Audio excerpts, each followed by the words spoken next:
Oh, Well, hope all goes well. yeah. So I don't Oh know if you yeah, can see that's this thing. This yes. is this is a new product I picked up in the supermarket. Uh, it's Okay. it's it's like whipped cream, but it's coffee mate, French vanilla, and shake it up and put it in the coffee rather than creamer, And so Yep. And I've fallen in love with coffee again. okay, if I were to say I have taken whipped cream in a can, it looks exactly like that, and you put the end of the whipped cream in your mouth and just squirt it. Have I brought back childhood memories? who needs coffee? That's an excellent idea. Jeez, I didn't even think of that. I just put it in the coffee. Okay. Oh my gosh. Hey, but when you're a mischievous kid, you think of all kinds of things. The topic today is relevant, I think. The topic is about leadership. What makes people want to be a leader? The psychology of leadership, I guess, would be another name. Um, what do you think, Ken? What do I think of the psychology of leadership? What makes people want Yeah, to be a leader? or avoid. Well, it's interesting. There's so many variables that become involved. We're talking about leadership in terms of what it really is, of the process of influencing others to move toward a jointly agreed upon goal. What it takes for a person to be an effective leader is such a combination of factors. And there's a highly situational element that comes in as well. People look for, well, what's the one best way to lead? There isn't one. It depends very heavily on a lot of situational factors. If I'm on a long term project, we have a lot of wiggle room on it, plenty of resources, lots of time. My leadership style is going to be different than if our ship just hit the iceberg and we got to take care of things right now. So there's so many elements that come in here individually and situationally. I'm looking forward to hearing Ron's comments as well as our discussion proceeds, because there's no one easy answer. It's quite complex. And certainly the question that Ron raised uh, in the overall topic: are leaders born or are they developed? Thank you. And All right. yeah, very interested. I lean toward the development side. I'm very interested in hearing Ron's leadership on this exact topic. Ron, the idea is that I mean we're all leaders, the three of us, so we don't shy away. Um, but excuse me, a lot of people do. They don't want to look. They're afraid, self-image of putting themselves and making a mistake. Uh, Ron, this is your topic. Uh, in the cockpit, in the training room leading into the cockpit, of course. Uh, uh, at that point, Ron, is your job to build a team or to find leaders? Well, the team is a matter of leadership. You develop a team by inspiring others through trust, respect. As I have increased in life experience, I am becoming less tolerant of titles, words on a business card, words that indicate leadership, uh, and more so tolerant of those who lead. Just as Ken said, you're adaptive too, and we leaders have to be adaptive to people, the situation, and everything about us. Now, are leaders born? I don't think so at all. I will tell you that for me personally, I was, gosh, 8 years old or so when I was at Andrews Air Force Base and I saw the Air Force Aerial Demonstration Team Thunderbirds fly. And that's where the burning desire came to me that somehow, some way, I want to get in the cockpit. And 15 years later, that came uh, came to fruition. I wanted to be a flight lead, and I So, okay, whatever it takes for me to qualify to be a flight lead, I want to do that. I work with those who trained me, developed me to be a flight leader. And yes, that is what I had a burning desire to be. I wanted to function well in the cockpit. We have to critically think inside the cockpit at the speeds we are. As a flight lead, you are responsible not only for yourself and your aircraft, but for your wingman. Those are all the things that go into leadership. So, Ed, without being dramatic in anything that I'm saying, I am believing that no, leaders are not born, but they are developed, after which they are selected to function in various positions. I can tell you that's exactly how it occurred to me in becoming a flight lead. That's exactly how it occurred to me in corporate positions. It's an anathema to some people to think that, well, I'm not going to pay you or have you serve in that position until you have served in that position. But for many people who are promoted to whatever position, you've already demonstrated you can function in that position. And so, yes, we're going to have you function in that position because you've already demonstrated that capability. But in the context of mentorship and being an example within your company, within your family, you need to function in that capacity that you want to inspire others to want to function at an increased position of responsibility. Again, Ed, a long answer to your question, but that's the foundational beliefs of where I'm coming from. And at what age did you decide to become a PhD? Well, that's a great question.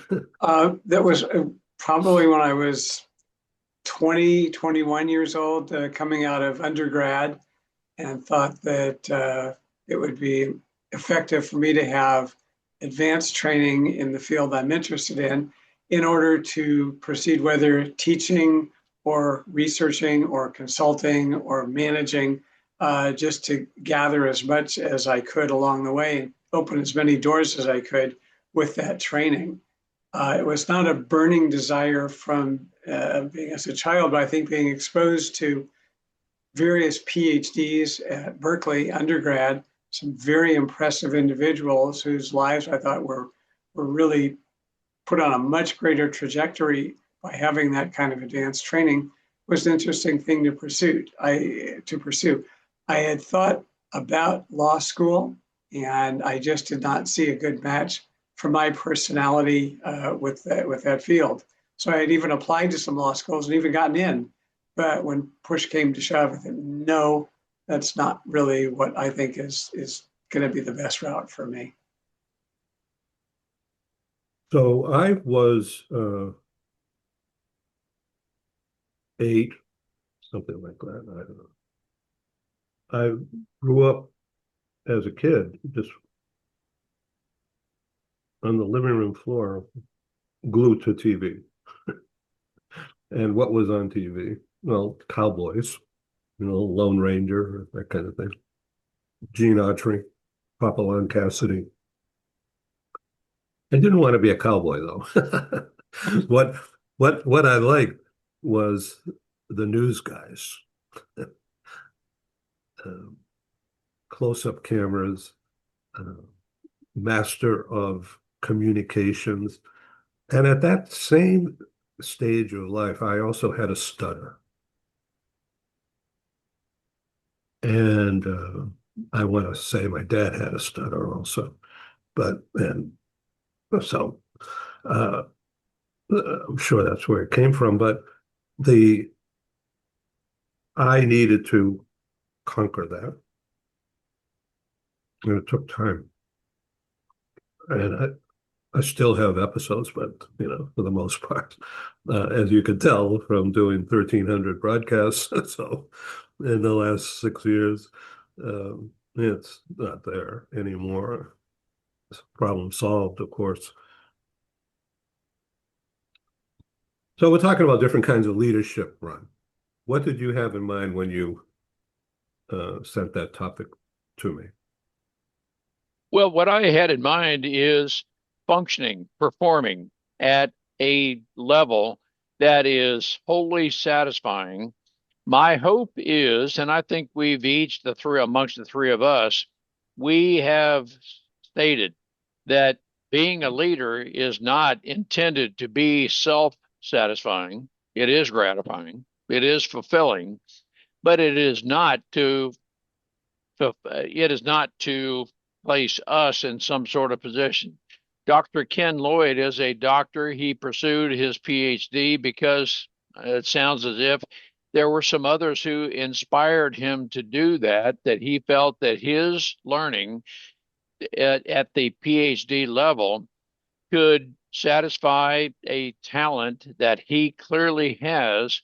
And by developing that talent, he can be even more fulfilled in reaching out to others. He has done that in the classroom. He has done that in corporate positions, very satisfying, fulfilling, gratifying to him. Ed, you just mentioned that you overcame stuttering. And I'm going to believe that is more than just, no, I just don't want to. No, you had a determination, you had a perseverance that you will overcome through whatever it is that that brought you through that. We are each a product to a degree of our background. And Ed, that's very positive for you that you have overcome your stuttering. Ken, for you, the aspiration to earn your PhD. And so, in that context, that we can be a product of our background in the context of pursuing a venture, a goal. But Ed, I would say in your context that the stutter, no, you're not a product of your background in that stutter will always define you. No, you overcame, you've moved beyond that. And so for your listeners who may say, well, I've always I've had aspirations, but I have failed. Okay. Let's determine to fail forward. Let's determine that we will get beyond whatever it is. And as we are working with others and we can help other people identify their strengths, their traits that, I think you have the talent too. Let's help those people develop what those strengths are and inspire them to pursue what may at this point seem to be, well, I'm not sure I can.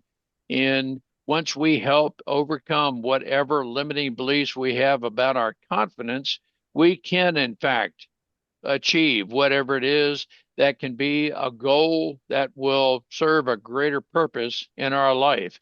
But again, I say that, Ed, to say that I am less, but increasingly less tolerant of titles on a business card in any number of acronyms, letters, whatever behind your name.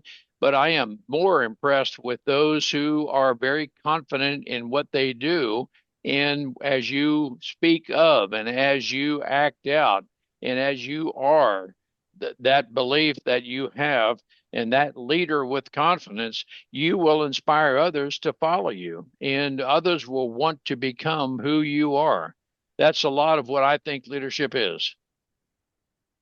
So the psychology, what we're talking about is human drive and purpose combined with opportunity. And in the workplace, concept or context. And I'm curious what your take is because I don't have the experience you do. I want to learn from But you. Ed, in the context of opportunity, sometimes we need to make opportunities. And so again, that's and I'm a strong advocate. Do not isolate yourself, even in the context of limiting beliefs. And I was 2 decades of my life having very limiting beliefs, but do not isolate yourself from others. In the context of a psychologically safe environment, culture, speak with others whom you think you share your values, and just let them know whatever limiting beliefs you may have. And through conversations, it's very likely that and four words that are so incredibly important are, I believe in you. Now, even if they are not verbalized, even if you don't speak those words, as we choose to invest time in other people, they will know we believe in them. And so, as people, as we project ourselves with others in that belief, I believe in you, I'm willing to work with you, we can help many people overcome any life limiting beliefs that people have about themselves. I believe everybody, just literally everybody, if we were to peel the onion back far enough, everybody has some sort of limiting beliefs that keep us from, or let's just say we are having to overcome whatever that limiting belief is to become the very best person we can be. But that has everything to do with believing in other people and developing them to be the leaders they can be. Okay. Totally agreed with Ron's points here. It's so interesting. You talk about interacting with other people, believing in other people, working with other people. It's big picture. It is so important to maintain, if you will, contact, social relationships, interactions with others. It's not only for your own leadership, but frankly, there are studies that show how important in dealing with depression and dealing with anxiety. It's very easy for people to start withdrawing. And that's really how you lose so much of your own value and the value in life. So if we're talking about being effective leaders, it does also include this key component of heavy social interaction, talking with others, being with others whose views are different from yours, truly actively listening, engaging, speaking with them. And as I said, using them as a source of your own education. It is so valuable. And we find that when people are depressed, it's very easy to, well, I don't want to go. I don't want to do this. I'm just going to sit in my office, focus on my failures. And that's just the exact wrong steps to take. And effective leaders do engage actively with their team members, understanding them as individuals and learning from them. Granted, there's a great amount that the team can learn from their leaders. The leaders every day can learn also from the team. And it's really got to be a good joint learning effort to be effective and to make an effective team and get the results that we're all seeking. And Ken, you always stimulate my thinking, but you just reminded me. Yesterday, I felt I was operating at, I don't know, 82, 85% energy level. And I thought, gosh, this is uncharacteristic, but I think I, I'm not going to totally separate, but yet I feel as if I just need to chill a little bit.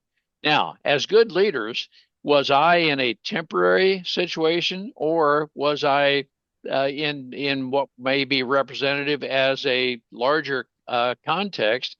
And in the context of isolation, we want to do what we can to keep people from isolating. That's very, in my opinion, there's very little long-term value in totally isolating.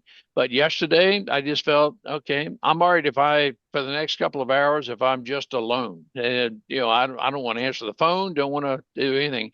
But that to me is what I needed to just take a little bit of a break from. But again, what I'm building up to is that we leaders need to be able to clearly discern what the difference between isolation and what really does silence mean. Long-term silence, I will tell you that I have learned this through observation, through dealing with other people. Sometimes long-term silence can be an indication of where leadership is needed, because people are not willing to speak about whatever because they're not in a psychologically safe environment. Those people may not know who cares. I would hope that one of the characteristics, one of the defining attributes of us as a leader is we do, in fact, care. I don't want to force myself on you, but I do, in fact, care. And so, as I have demonstrated my trust in it, I'm demonstrating a psychologically safe environment. I would hope you'd feel free to chat with me. And I may not be the right person to help you through whatever you're going through, but I can promise you I care enough. I'll connect you with the right person. And so that's how we function together best because, yeah, I do, in fact, care. I want to exercise compassion. And those two words, care and compassion, I have to work at a little bit harder than probably either one of you two do. So, It, Ron, I'm sorry, Ken, go ahead. I was just going to say, Ron's points are very well taken, and there certainly is a time to chill, a time to step back, a time for mindfulness. There are studies that show putting down the cell phone and literally going for a walk in nature is really important for one's stability and insights and appreciation and managing any difficulties, depression, just turning it all off. But if that's going on for too long, now you've isolated yourself. Now you've removed yourself and you've actually ended up creating more difficulties. But sure, there's always a time and it's important. And what Ron did yesterday is to chill. That's great. But if that turns into 4 weeks of chilling, that's not so great.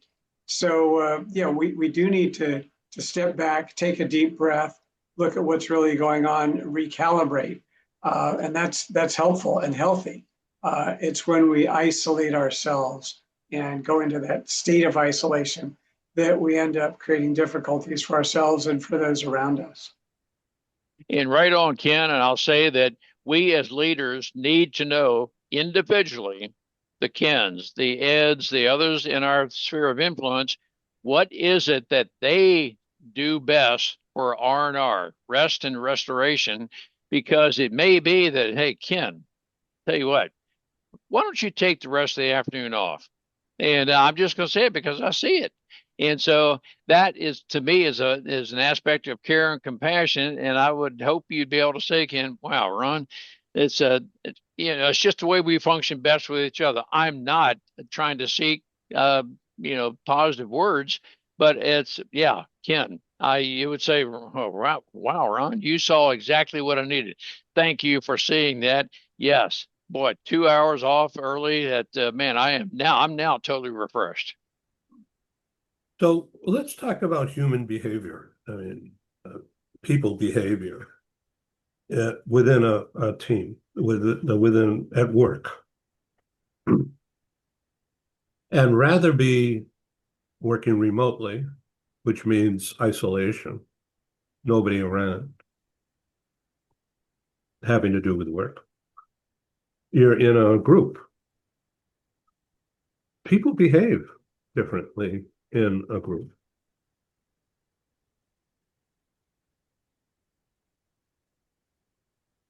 I don't know what to say anymore because I don't have a lot of that experience.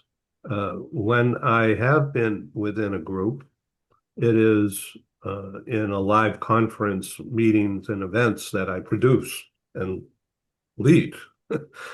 And so I'm expected to organize things or lead things and then introduce and step back out of the way and let whoever I introduce be the leader.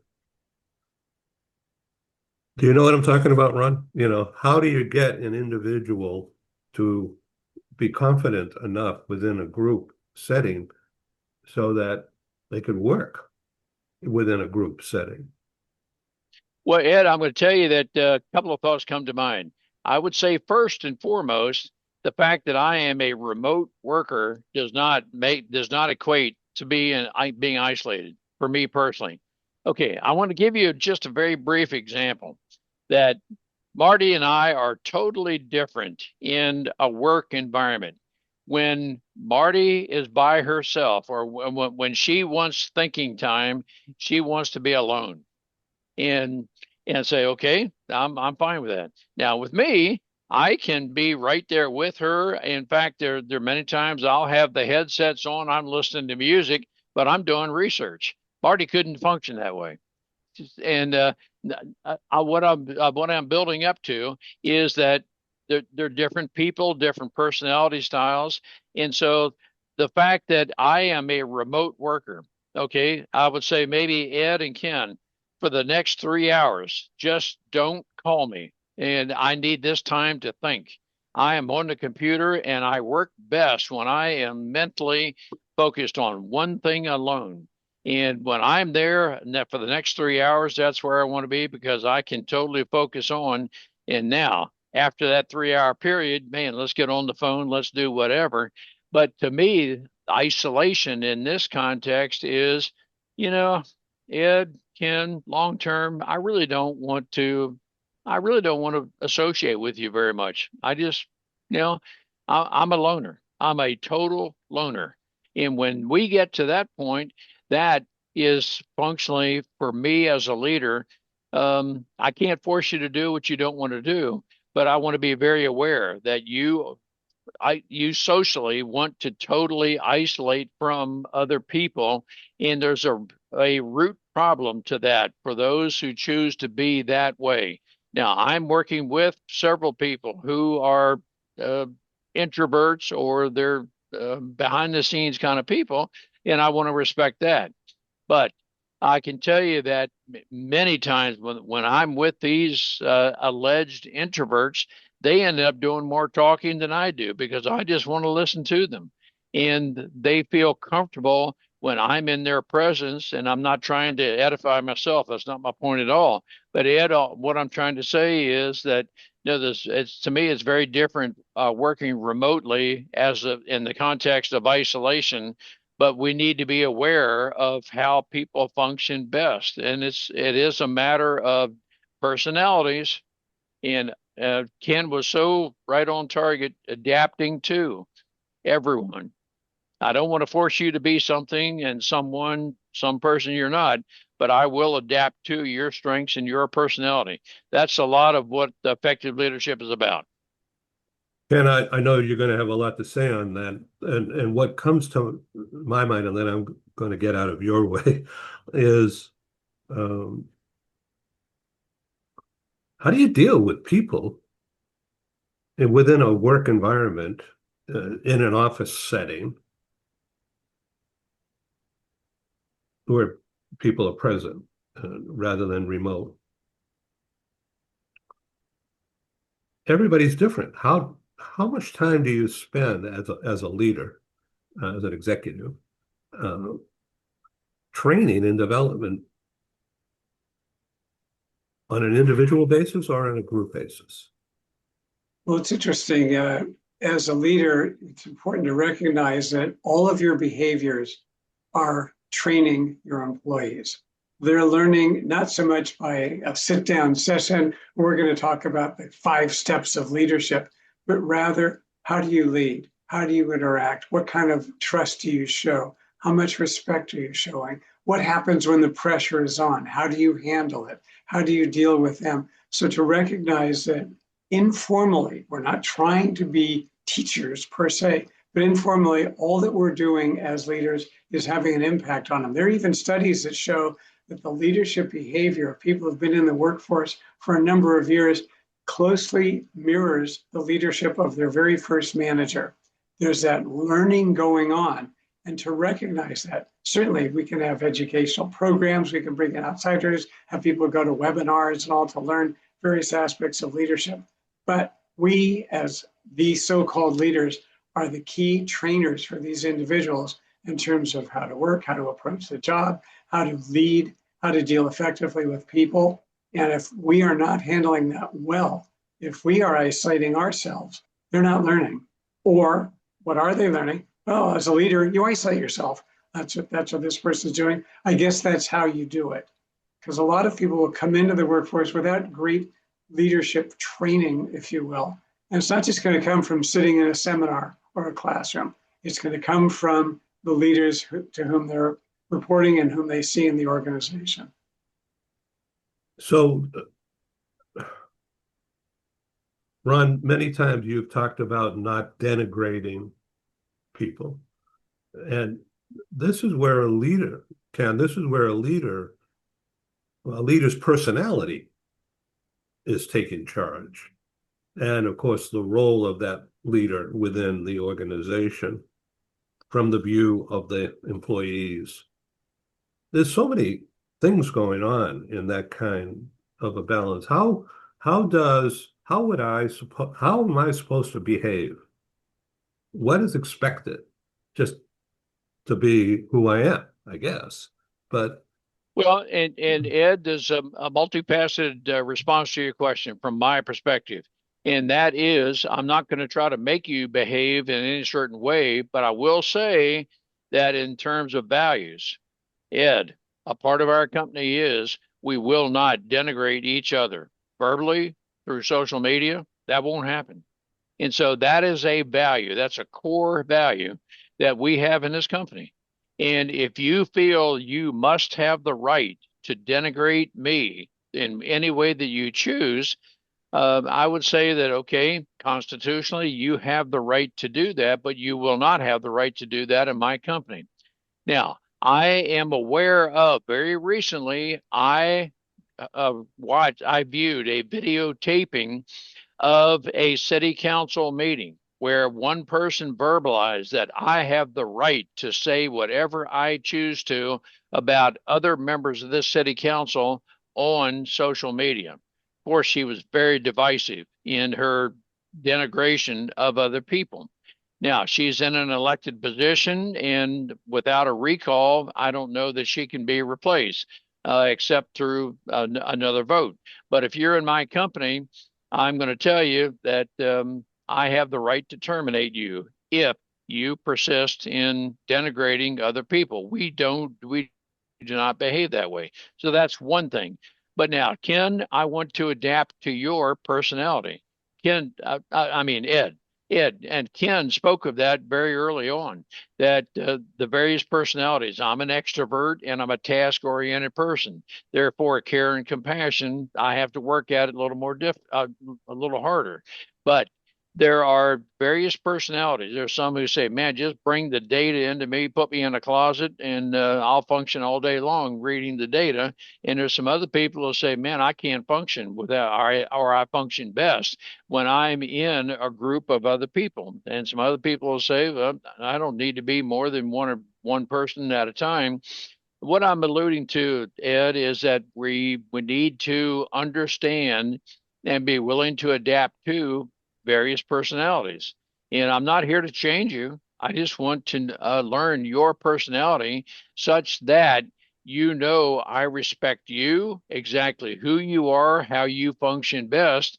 And when all of that aligns, you're going to perform at your best. And so it's incumbent on us as leaders to know how you function best, perform best, because, and again, I am a believer, it's a slightly different topic, but I know of the continuum between home and work. If you're having problems at home, you're not going to leave those right at the doorstep of the office. That will necessarily affect you in the workplace.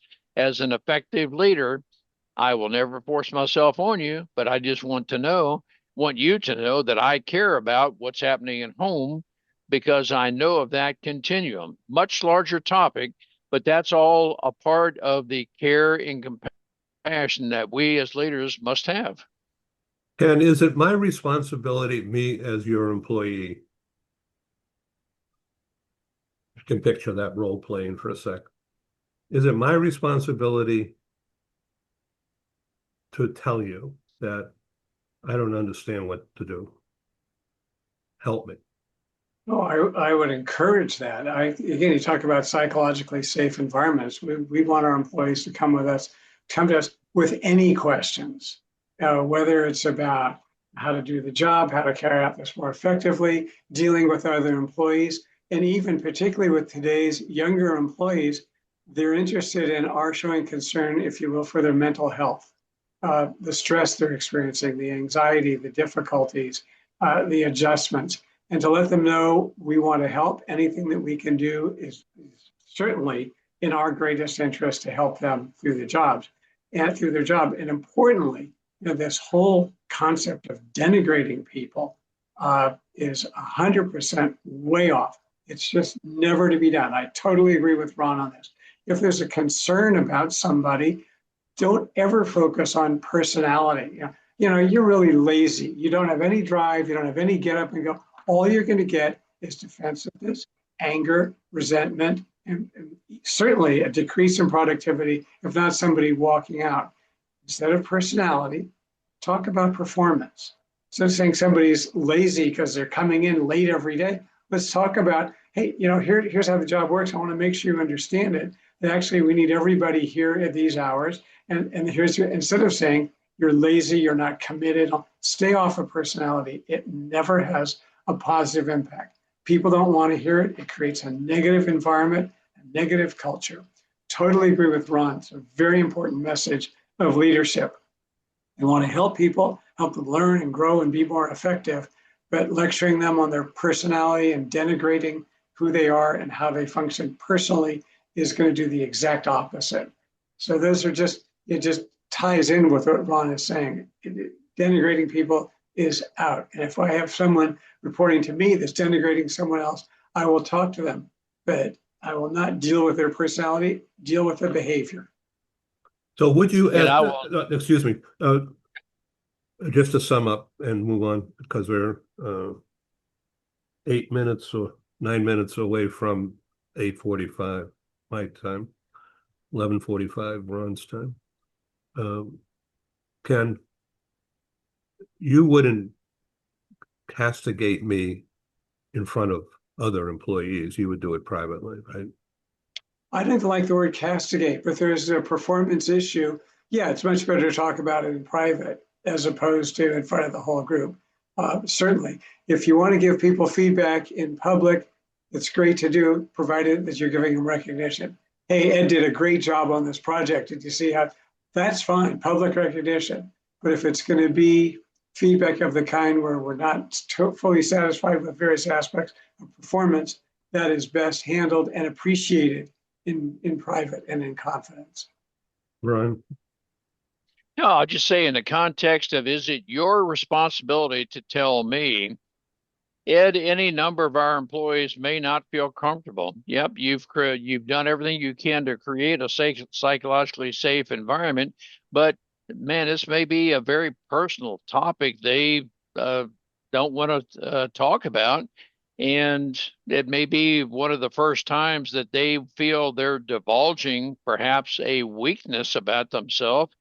We need to be, as leaders, very understanding of, and we want for them to feel free. But are you obligated to tell me? No, you're not obligated.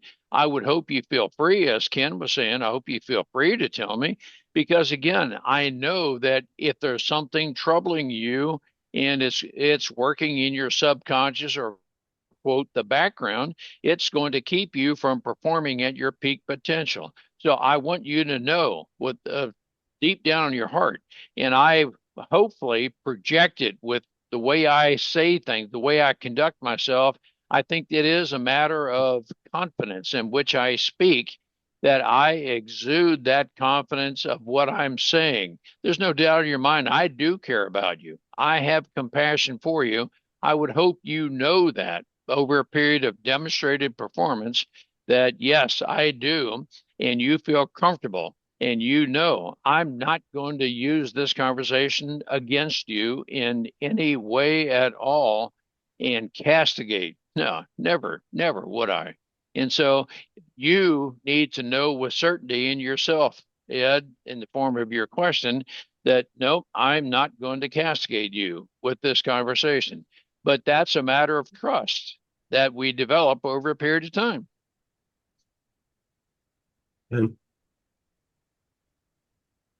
I'm sorry, did you say Ken? yeah, I'm Okay. sorry. I thought you were just agreeing. Oh, yeah. And again, the word trust comes out in so many of the key aspects of leadership that Ron has led and presented in this discussion.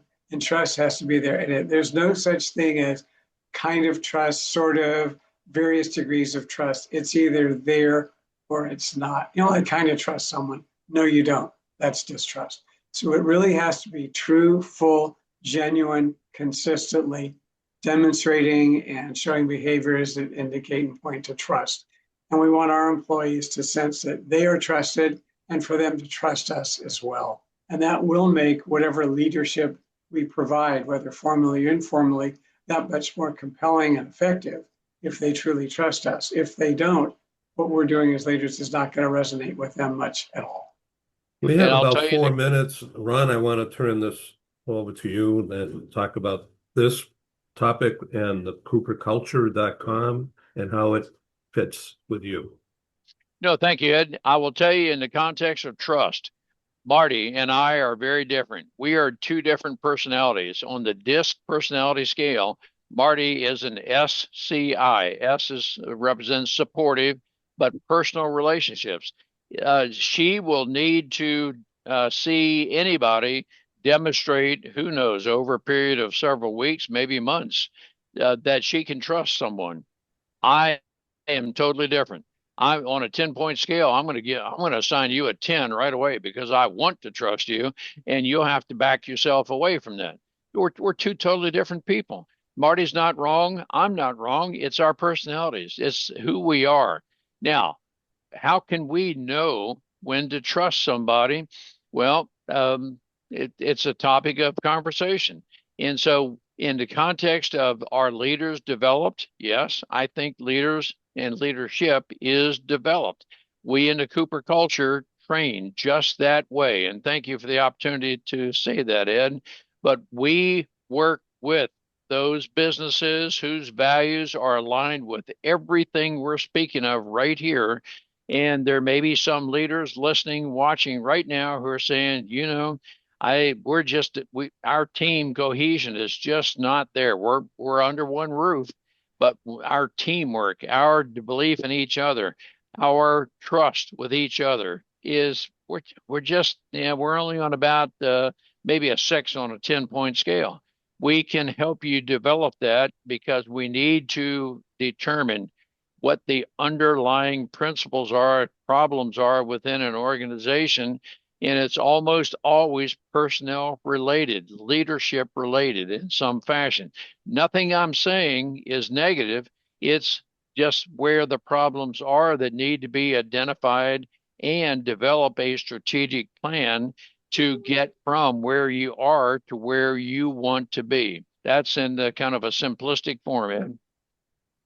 So as we come to a close here, a couple of weeks ago, you and I, Ken, I think you were on that show also, uh, focused in on Gen Z and Gen Z being more tuned into AI than me as a boomer.